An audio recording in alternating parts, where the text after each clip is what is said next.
감사합니다.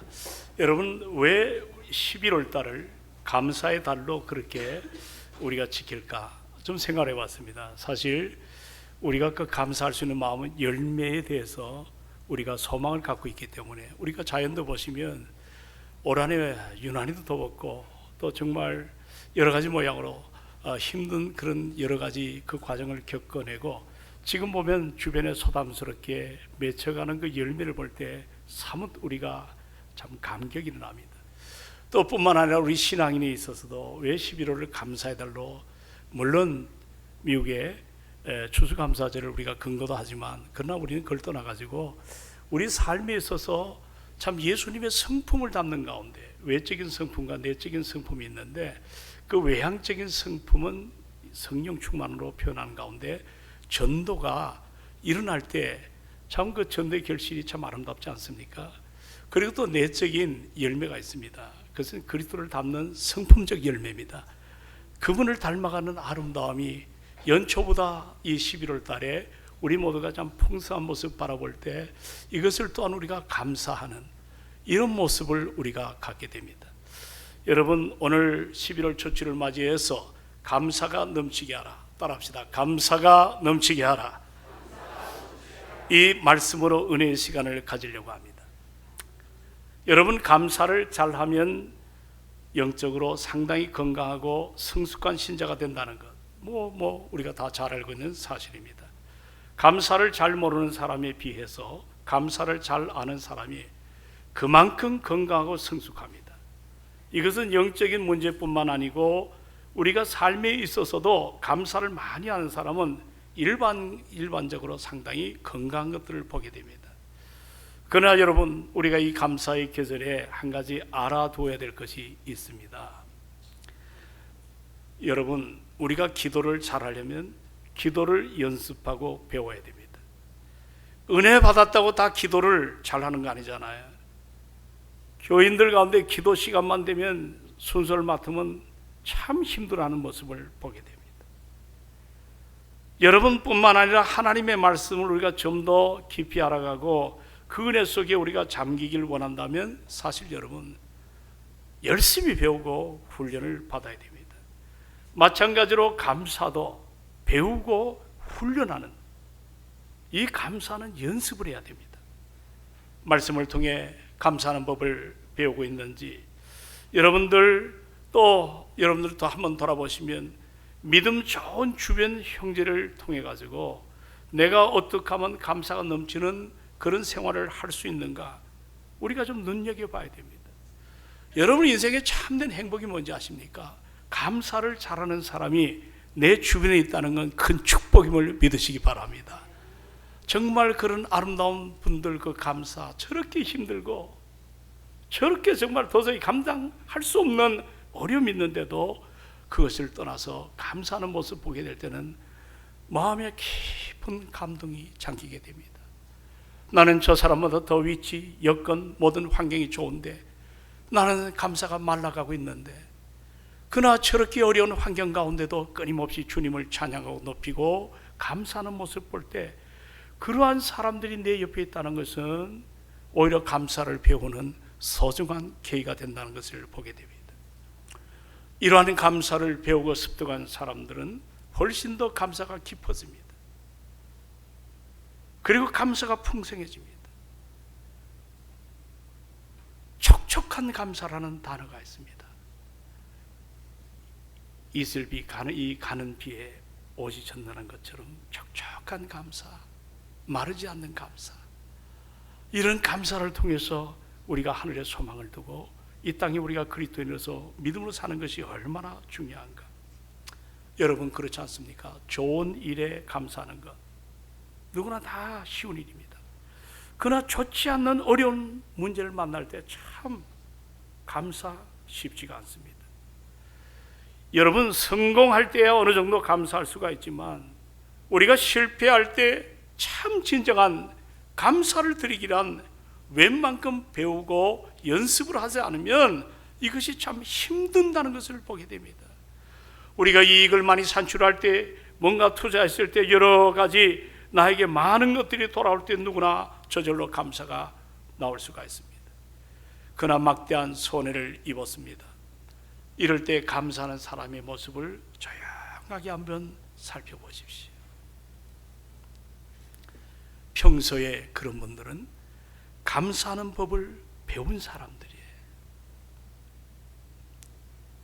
굉장히 영적인 노력을 기울여야 여러분 감사가 일어날 수 있습니다. 그렇기 때문에 우리가 은혜 받으면 자동적으로 감사가 넘칠 수 있다고 생각하지 마십시오. 훈련입니다. 연습입니다. 배워야 됩니다. 이런 모습을 통해서 점점 더 성숙한 감사가 우리 안에 일어날 줄로 확신합니다. 오늘 우리가 함께 대한 이 본문 골로새서는 여러분들 바울이 기록한 하나님의 말씀이 아니에요. 이거는 바울과 함께 동행했던 에바브로디도라는 사람, 나중에 얼마나 충성했는지 병이 나서 죽을 증이 된 사람, 이분이 골로새에 머물면서 이 교회를 개척해서 이 교회가 아름답게 성장 과정에 있습니다. 그런데 어느 날 바울이 감옥에 갇혔는데 이야기를 들어보니까 이 골로새서에 문제가 생깁니다. 그 당시 초대교회가 다 그런 문제의 예배가 아닙니다. 예를 들어 영주주의 같이 영원히 구원받았으면 육은 되는 대로 살아도 괜찮다. 또 율법주의자들이 와서 바울의 복음이 믿음으로 우리가 구원받는다는 이신득이의 신학사상을 전부 무효하게 만듭니다.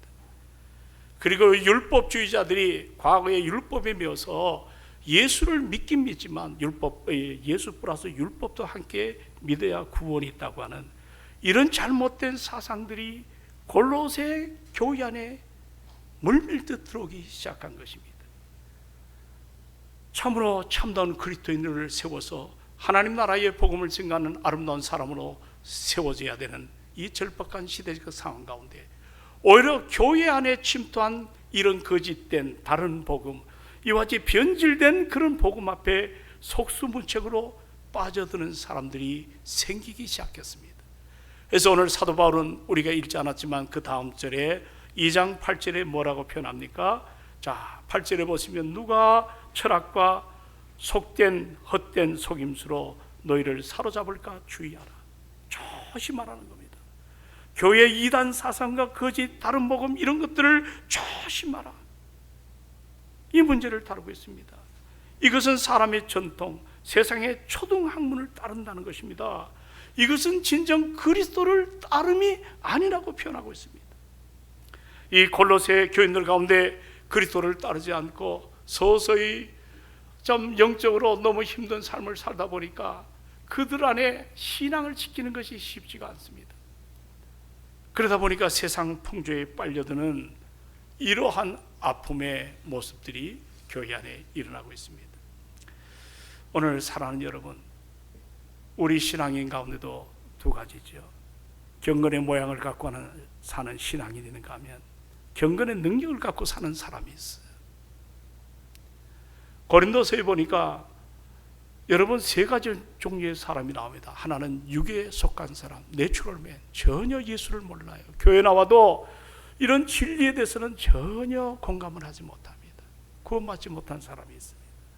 두 번째는 육신에 속한 사람이 있습니다. 바울은 육신에 속한 사람은 구원받았지만 그러나 성장이 안 되는 영적으로 병들어가는 사람들입니다. 자라나질 않아요. 그러나 교회 안에 또 다른 부류가 하나 있습니다. 바로 그 부류는 뭐냐면 영에 속한 사람들. 한번 따라합시다. 영에 속한 사람들. 이 영에 속한 사람은 하나님의 말씀을 믿음으로 아멘을 합니다. 그리고 그 말씀대로 살아가기를 원합니다.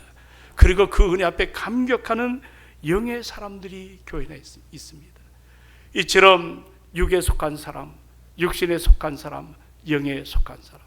그런데 이 골로새 교회 안에는 지금 경건의 모양은 가진 사람들이 있지만 경건의 능력을 갖지 못한 사람이 자꾸 일어납니다. 그러다 보니까 이런 사람들은 마치 삼손을 보십시오. 외형은 대단한데 속빈 강정처럼 속이 사라져버린 사람입니다. 이런 사람들의 문제는 바로 뭐냐면 내가 그리스도인이면서도 그리스도인답지 않게 사는 사람들이 형성되기 시작합니다. 뭔가 복음의 영향력을 끼쳐야 되는데 이제 가면을 쓰고 교회 와서는 그리스도인입니다. 밖에 나가서는 전혀 세상과 짝하는 그런 여러 가지 경건하지 못한 모습들이 교회 안에 일어나고 있다는 것입니다. 오늘 바울은 이 말씀을 접한 후에 너희들이 세상의 술수와 속임에 빠지지 말고 그건 진리가 아니다. 너희들이 거듭났다면 너희들은 복음 안에서 당당하게 살아가라. 할렐루야. 당당하게 살아가라.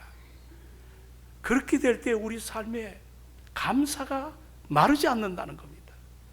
오늘 바울은 이 감사에 대해서 굉장히 우리에게 강한 메시지를 던지고 있습니다. 여러분, 왜냐하면 바로 우리가 복음을 접하고 믿음의 삶으로 살아갈 때 예수가 누구냐는 겁니다. 예수는 우리의 생명의 주인이 되십니다. 이번에 새로 오신 분들에게 참 예수가 누군가, 우리 이미 익숙한 진리 앞에 선 사람이지만 새로 나온 사람들은 예수가 나의 주인 되심을 잘 모르잖아요. 오늘 여기 6절을 다 같이 한번 읽어보도록 합니다. 다 함께 6절을 다 같이 받으십니다. 시작. 그러므로 너희가 그리스도 예수를 주로 받았으니 그 안에서 행하되. 아멘. 여기 주로 받았다, 따라합시다. 주로 받았다. 이것은 예수님을 단순히 구주로만 받아들이는, 아는 것으로 멈추는 것이 아닙니다. 이제 내 안에 복음의 씨가 들어왔습니다. 내가 구원받았습니다. 그러나 이제 내 삶의 주인은 내가 아니고 주님이십니다. 내 마음의 의자에 내가 들어선 것이 아니라 나는 의자 밑에 겸손히 엎드리고 의자의 만왕의 왕 되시고 만주의 주가 되시는 예수 그리스도가 내 주인이 되십니다. 우리는 은혜를 받기 시작하면 그분 앞에 내 삶의 자리를 내어드립니다. 그분을 높입니다. 그분을 경배합니다. 그분을 찬양하는 것입니다. 이것이 여러분 주로 받았다는 것입니다. 여러분 아시다시피 바울이 이 고백은 쉽지 않은 고백이에요. 우린 지금 설교를 들으면서 이 주를 받았다는 이 단어가 바울에게 있어서 어떤 변화가 일어나서 이 고백을 했는가, 우리는 사실 이 문제를 좀 생각을 해봐야 됩니다. 여러분, 예수 믿기 전에 바울의 이름은 사울입니다. 큰 자란 말입니다. 그는 예수쟁이들을 정말 싫어했습니다. 할 수만 있으면 예수쟁이들을 공에다가 밀고 해서 고통을 주는, 우리가 사도행전 6장서부터 8장에 쭉 9장 읽어보면 교회를 잔멸한 사람 중에 하나가 씨를 말린 사람이 바울입니다. 그리고 얼마나 미워했냐면 박해를 했는데, 예루살렘에 씨를 말리니까 거기 사람이 없으니까 저 다메섹까지 가서 예수쟁이들을 잡으려고 하는, 그런데 바울에게 있어서 놀라운 변화를 체험하게 됩니다. 다메섹 도상에서 갑자기 하늘이 열렸습니다. 강한 빛이 쏟아졌습니다. 신비한 체험입니다. 그는 꼬꾸라졌습니다. 주여 니시니까 네가 핍박하는 예수라 했습니다. 부활하신 주님을 만난 거예요. 바로 그 순간 그의 인생이 달라졌습니다. 말랐던 육신의 눈이 열려져서 하늘의 영광을 바라보는 은혜의 눈으로 바뀌어졌습니다. 그리고 그의 인생이 하나님의 은혜 앞에 살아가는, 지난날 내가 가진 여러 가지 재산, 여러 가지 시민권, 여러 가지 내 학력, 경험, 이런 모든 것들을 배설물로 십자가 앞에 다 내려놓습니다. 그리고 그의 인생은 달라졌습니다. 나를 부르신 그 부름의 상을 향하여 예수 그리스도를 쫓아가는, 닮기를 원하는 그 인생으로 달려가지 않습니까? 그 과정 가운데 정말 그의 가는 길이 시온의 대로처럼 열렸으면 얼마나 좋겠습니까? 가는 곳마다 핍박이 왔어요. 엄청난 시험이 왔어요. 심지어 감옥에 갇히기를 다반사를 했어요. 죽음 직전까지도 여러 번 몰리지 않았습니까?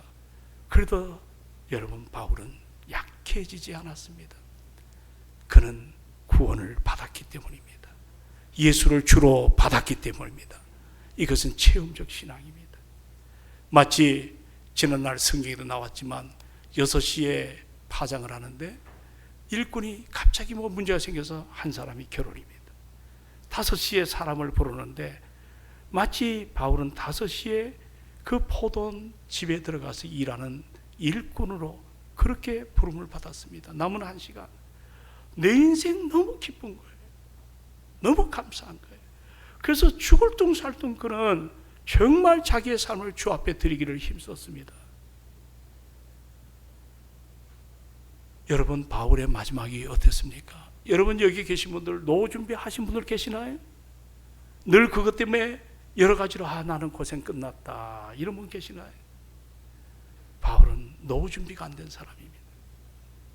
깊은 감옥에서 아무것도 없습니다. 추운 겨울에 외투 한 벌이 없어서 디모데에게 외투 좀 갖고 오라. 그리고 몸이 병이 걸려서 누가라고 하는 의사가 곁에서 치료하고 있습니다. 그리고 감옥에서 음식을 사 먹을 돈이 없으니까 교인들이 에바브로디도 같은 사람을 통해서 이제 영치금을 보내는 그런 고차한 인생을 바울은 말년에 살았습니다. 아마 예수 믿고 이런 자리에 있으면 누가 예수 믿으려고 하겠습니까? 그러나 사도 바울은 절대 낙심하지 않았습니다. 나중에 로마의 감옥에 갇힌 2년 후에 그는 단두대에서 목이 잘려 죽습니다. 순교를 했습니다. 여러분, 그 이유가 도대체 뭘까요? 오늘 본문에 보면 그가 예수를 주로 받았다. 따라합니다. 예수를 주로 받았다. 예수를 주로 받았기 때문입니다. 내 인생의 모든 것 대신은 내 삶의 자리를 주님 앞에 드리고 나는 순종하며 나는 믿음으로 늘 살아가는 과정을 예수님을 주로 받았다는 단어입니다. 여러분, 로마서 6장에 읽어보셨나요? 바울은 얘기합니다. 너희가 예수와 함께 세례를 받지 아니했느냐? 받는다는 단어가 나옵니다.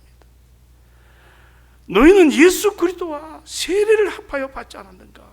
그의 죽으심과 합하여 세례 받은 줄을 알지 못하느냐? 이건 굉장히 강한 단어입니다.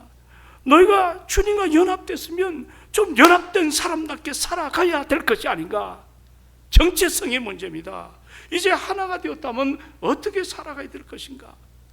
여기 바울은 그 다음 절에 6절 그 다음에 보면 따라합시다. 그 안에서 행하되. 자, 예수께 뿌리를 박았다면 너도 그 안에서 행하라는 거예요. 그 행한다는 말은 내 삶 전체를 주님의 뜻에 따라 살아가야 된다는 겁니다. 할렐루야, 할렐루야. 내 삶의 전체를 누구의 뜻대로? 주의 뜻대로. 이게 잘 돼야 안 돼요. 너무 안 되는 게 너무, 저도 그래요. 너무 안 돼요. 바울은 얼마나 이것 때문에 아파했는지. 나를 쳐서 복종하게 하면 내가 남에게 복음을 전파한 후에 내가 도리어 버림을 당할까 두려워한다고 표현했습니다. 이신득이 믿음으로 구원받는 바울이 버림의 문제를 얘기합니다. 이 말은 구원에서 유기되는 문제가 아니라 자격상실을 당할까 두려워한다. 복음 전하는데 너 어느 날 복음 전하지 마. 너 직분 받지 마. 우리에겐 충격 아니겠어요? 그리고 고린도서 15장 22절에 보면 따라합시다. 나는 날마다 죽노라. 그래서 자기 신앙의 정체성을 흐드러지지 않도록 늘 그렇게 믿음으로 살아가기를 원합니다. 여러분, 오늘 이 본문의 삶 전체를 그분의 뜻대로 따라야 된다가 그 안에서 행한다는 말이거든요. 제가 원어를 찾아보니까 그 안에서 행한다는 말은 현재 시세로 현재 계속해서 그렇게 하라는 진행형입니다. 계속해서 변함없이 살아야 된다는 뜻입니다. 기분 좋을 때 예수 잘 믿고 신앙생활 잘 하시다가 기분 나쁠 때 화가 나고 등을 돌리는 그런 기복적인 삶이 아니에요. 누군가 나에게 칭찬을 해주면 신앙생활을 잘 하다가 지적받고 비난받으면 등을 돌리는 그런 것이 아니라 언제나 생활 가운데 일관되게 변함없이 균형 잡힌 삶으로 그리스도인답게 살아가는 이것이 바로 그 안에서 행하는 사람임을 믿으시기 바랍니다. 그러면 이제 문제는 뭐예요? 이게 흐드러지지 않아야 되잖아요. 그렇죠? 그래서 바울이 제시합니다. 7절에 보면 나옵니다. 한번 따라할까요? 믿음에 굳게 서라. 자, 어디에 서라? 믿음에 굳게 서라. 자, 우리 한번 7절을 한번 다 같이 정중하게 받으십니다. 자, 7절 시작.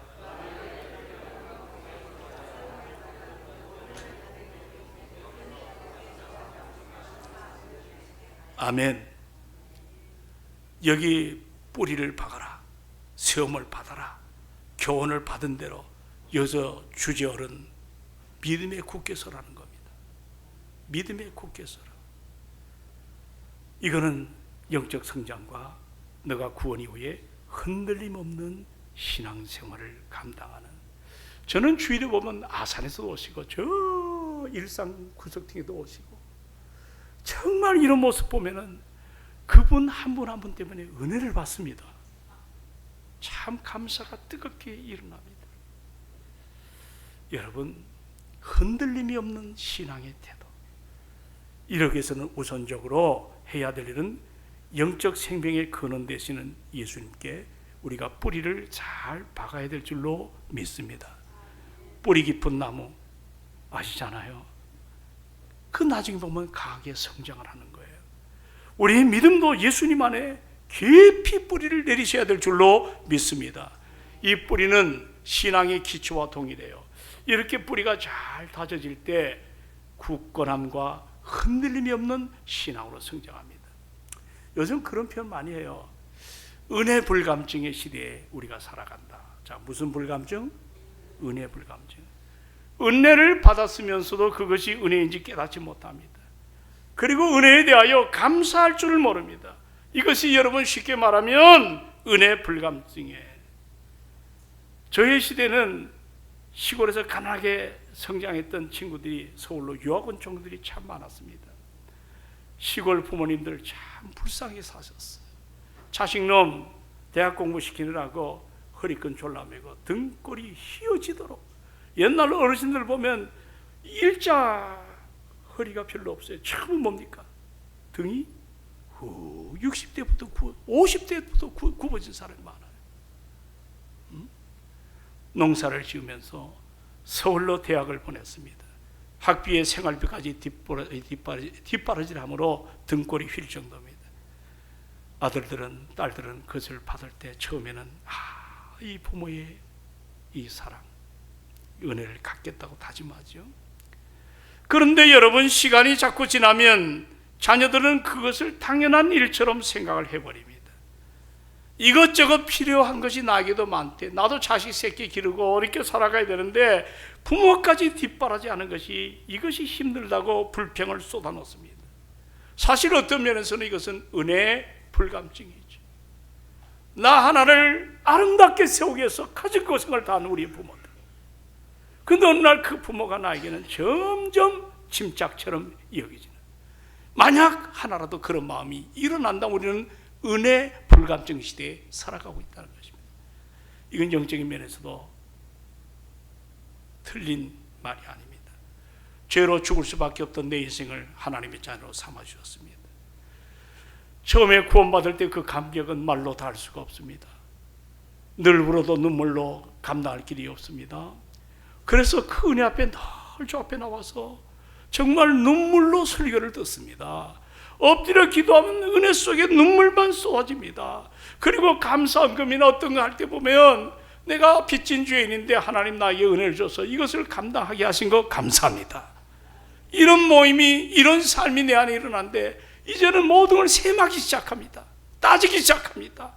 거기에 대해 여러 가지로 생각을 깊어지는, 그러다 보면 문제가 생기면 은혜보다는 불평이 자꾸 일어나죠. 이것이 은혜 영적인 불감증입니다.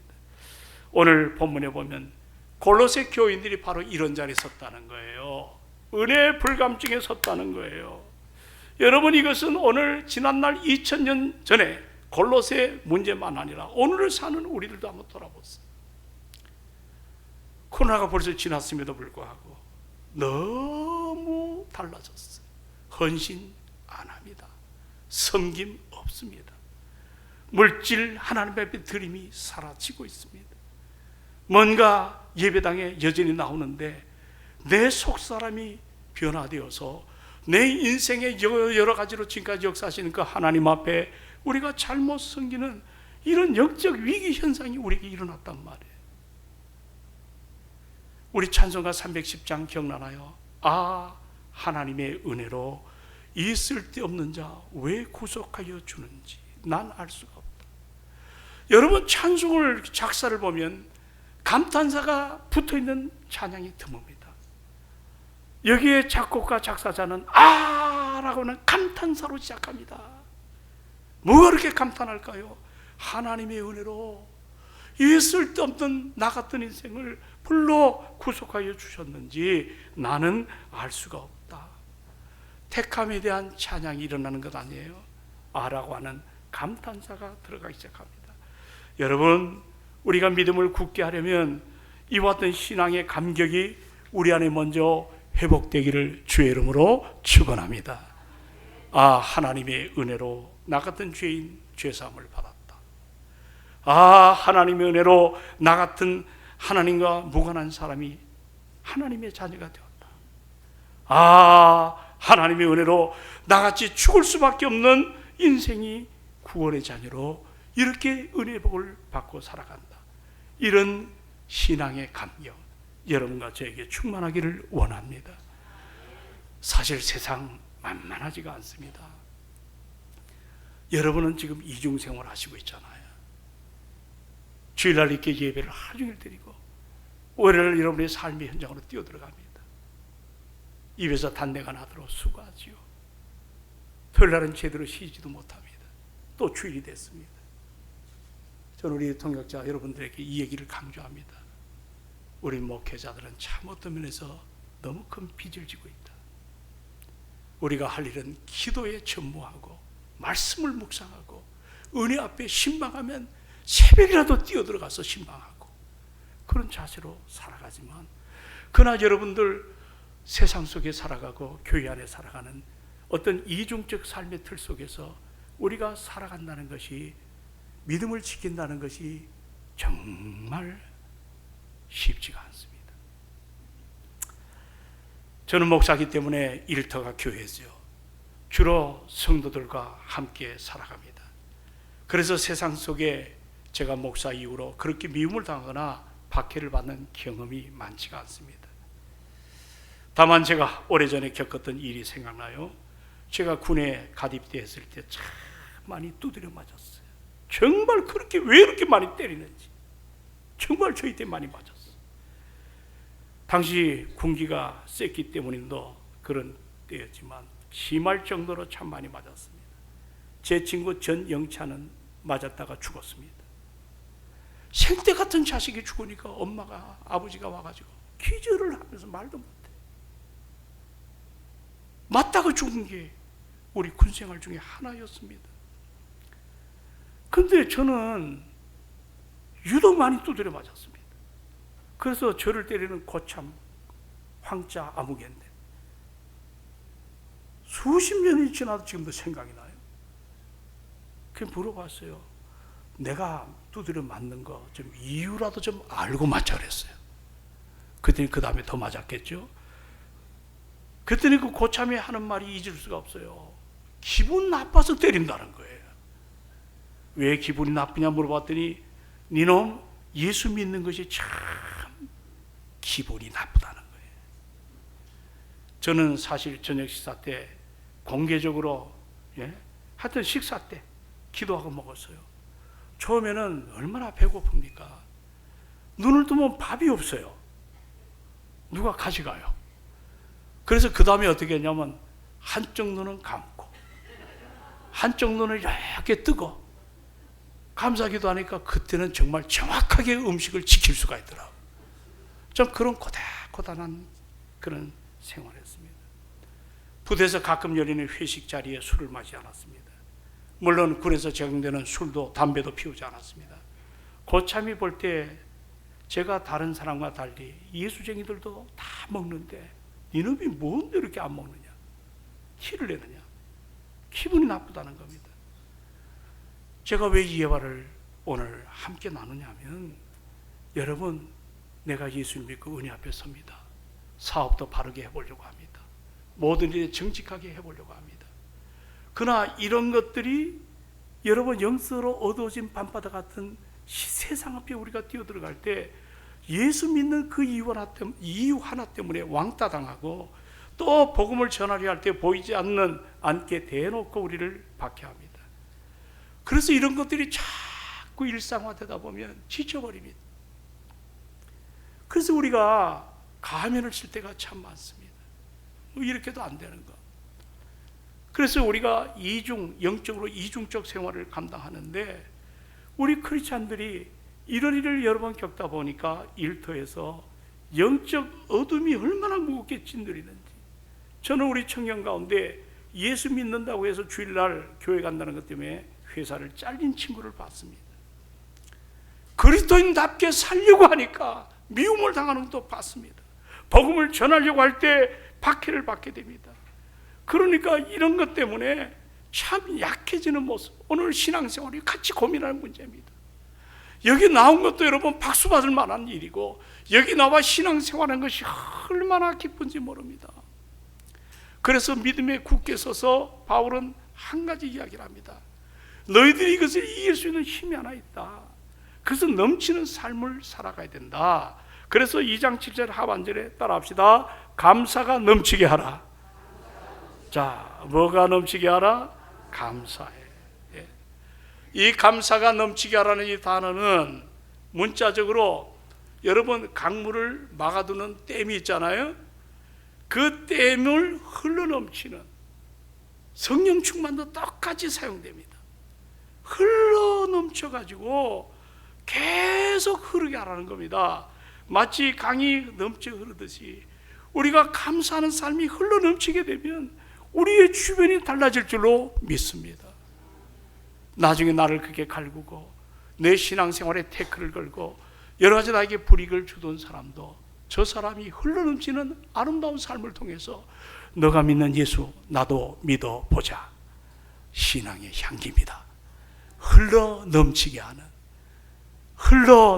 하는 감사가 넘치게 하는 이 삶이 우리에게 필요할 줄로 믿습니다. 여러분, 감사가 자꾸 넘치면 우리가 자연스럽게 일어나는 현상은 내가 겸손해집니다. 너무 겸손해집니다. 그리고 모든 일에 기쁨으로 섬기게 됩니다. 그리고 다른 사람을 위해서 기도하는 삶이 됩니다. 이런 감사는 그런 삶을 통해서 공동체가 하나로 아름답게 되어지고 세상에 하나님의 사랑을 전하는 통로가 될 줄로 확신합니다. 여러분, 우리 안에 감사가 가득해 보십시오. 누가 툭 건드리면 뭐가 나올까요? 감사가 나옵니다. 할렐루야. 나는 우리 동성교회가 그런 은혜가 충만하기를 소망합니다. 우리 마음속에 감사가 가득 찰 때 우리 몸의 감사의 행동이 이것이 배어나올 수밖에 없다는 겁니다. 감사가 넘치게 해야 됩니다. 인색한 마음으로 드리는 감사, 마지못해가지고 억지로 드리는 마른 감사, 이거는 하나님도 기뻐하지 않습니다. 여러분, 신약 성경이 전체가 몇 권이죠? 구약이 39권, 신약이 27권입니다. 그 가운데 바울 서신이 13권입니다. 13 서신서를 로마서부터 시작되죠. 끝자락이 빌레몬입니다. 거기 보면 감사라는 말이 46번 걸쳐서 나옵니다. 몇 번 나와요? 46번. 그런데 보세요. 신약 성경이 감사가 전체 구절에 63회가 나타납니다. 그럼 바울 서신의 13 서신 가운데 46번, 신약의 전체가 63개. 그러니까 여러분, 바울이 얼마나 감사했는가. 우리 잘 아는 구절, 빌립보 4장 6절에 옥에 가둬진 바울이 그런 고백합니다. 아무것도 염려하지 말고, 우리 한번 따라합시다. 아무것도 염려하지 말고 다만 모든 일에 기도와 간구로 너희 구할 것을 감사함으로 하나님께 아뢰라. 제가 그 다음에 읽어드릴게요. 그리하면 모든 지각이 뛰어난 하나님의 평강이 그리스도 예수 안에서 너희의 마음과 너희의 생각을 지켜주시리라. 감사의 기적입니다. 우리 잘 아는 데살로니가 전서 5장 18절을 보니까 범사에 감사라. 자, 감사대 뭐예요? 범사에. 이것이 그리스도 예수 안에서 너희를 향하신 하나님의 뜻이라고 말합니다. 오늘 우리 골로새를 봤지만 저 뒤에 마지막 장 4장 2절에도 보면 기도를 요청합니다. 따라합시다. 기도를 계속하고 자, 더 큰 소리로 기도를 계속하고 기도에 감사함으로 깨어 있으라. 기도하는데 뭐에 깨어 있으라? 감사함에 깨어 있으라고 그렇게 말씀하십니다. 저는 바울을 다시 한번 정리해 봤습니다. 그렇게 핍박받고 두드려 맞고 남은 인생 아무것도 없는 적자 인생에도 불구하고 어떻게 이 바울이 도야 충청 믿음의 승자의 삶을 살았을까? 다른 것이 없습니다. 고난 한복판에서도 흔들리지 않았던 삶은 바로 바울이 감사가 넘치는 삶을 살았기 때문입니다. 감사가 넘치는 사람. 감사는요, 내 인생을 풍성하게 해주는 아주 신비로운 묘약입니다. 매튜 헬리라는 성경 주석가는 그런 표현했습니다. 감사는 산수에서 말하는 더하기와 같다. 감사하면 하나님의 은총이 자꾸 더해집니다. 어떤 일을 할 때 감사하게 되면 플러스 은총이 생깁니다. 우리 교회 오랫동안 사용했죠. 따라합시다. 감사는 기적의 씨앗이다. 아멘이십니까? 그러나 메마른 감사, 억지의 감사, 남이 하니까 마지못해 하는 그런 감사는 반드시 원망과 불평이 빼기와 같아가지고 있는 것까지 빼앗기고 없어지게 만듭니다. 우리의 삶에 사랑하는 여러분, 마른 감사가 일어나지 아니하고 촉촉한 감사가 일어나기를 소망합니다. 촉촉한 감사. 이제 말씀을 정리합니다. 오늘 주신 말씀처럼 감사, 그리스도 안에서 뿌리내린 자들에게 자연스럽게 흘러나오는 열매입니다. 이런 감사를 통해 우리 동성교회가 정말 영적인 아름다움이 일어나고 세상 앞에 그리스도의 향기를 바라는 진리신 예수 그리스도를 높이며 정말 이 11월 달에 감사의 간증이 우리 가운데 충만하기를 소망합니다. 믿음에 굳게 서서 따라합시다. 감사함을 넘치게 하라. 그래서 이 은혜 앞에서는 여러분 되시기를 주의 이름으로 축원합니다. 아버지 하나님, 은혜와 사랑을 감사합니다. 오늘 주신 말씀처럼 예수 그리스도를 주로 받은 우리들입니다. 그 안에서 행하는, 그 안에 뿌리를 받고 세움을 받아 믿음에 굳게 서서 우리 모두가 감사 생활 넘치게 하여 주옵소서. 말은 감사하지 않게 하여 주소서. 억지로 감사하게 하는 생활 사라지게 하여 주십시오. 촉촉한 감사. 나를 구원하신 하나님을 사랑하고 지금도 보혜사 성령께서 나와 함께함을 감사하고 내 인생 마지막 여정에 천국 백성으로 이끌어 가실 그 주님을 찬양하는 이 감사 우리 안에 뜨겁게 일어나게 하여 주옵소서. 형식적인 감사 이제는 다 십자가 앞에 내려놓게 하시고 은혜 앞에 서게 하옵소서. 예수님의 이름으로 기도하옵나이다. 아멘. 아멘. 오늘 말씀을